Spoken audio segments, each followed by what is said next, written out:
Yo, what's going on, guys? Chris Bonner here, Overtime Athletes.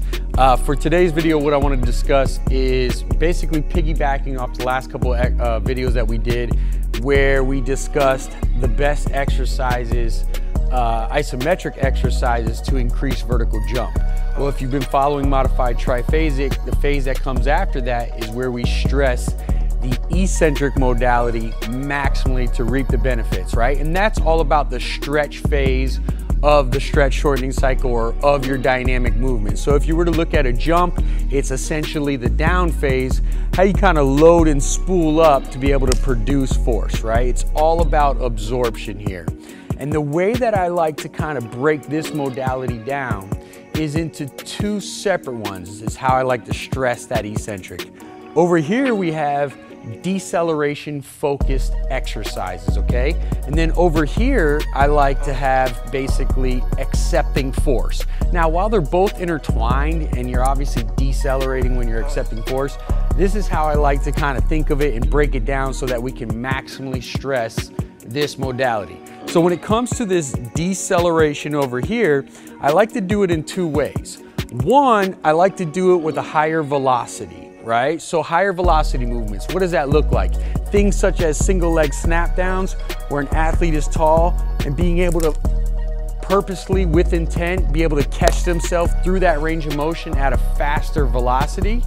Two, I like to do things where we actually set the athlete up in a range of motion and we use gravity, right, for them to decelerate themselves, and now you're adding a little bit of force. So if I do a sprinter step up, boom, and the athlete catches themselves, they're actually decelerating through that entire range of motion, right?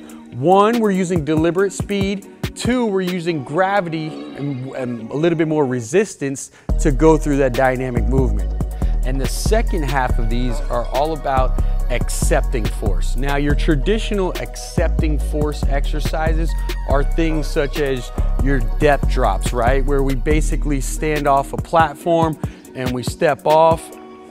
We catch ourselves in that position. It's kind of an isometric move, right? But at the same time, you're teaching the body to accept or absorb force, right? Creating that kinetic energy. Well, where I like to get a little bit, this is taking it to the next level with some exercises and get a little bit of unconventional, right? So here's where you can use either velocity or use different modalities, right? Most coaches, most athletes just use these bilateral depth jumps. Well, why not put us in a split stance, right? Why not do a tuck jump, boom, into a stick, be able to stick it here?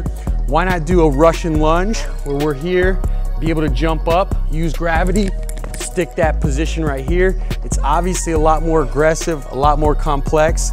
You can also use speed in your Russian lunge, where now you're not using gravity, but more or less you're using the velocity of your switch to be able to accept force. So I'm here, pop, as fast as I possibly can.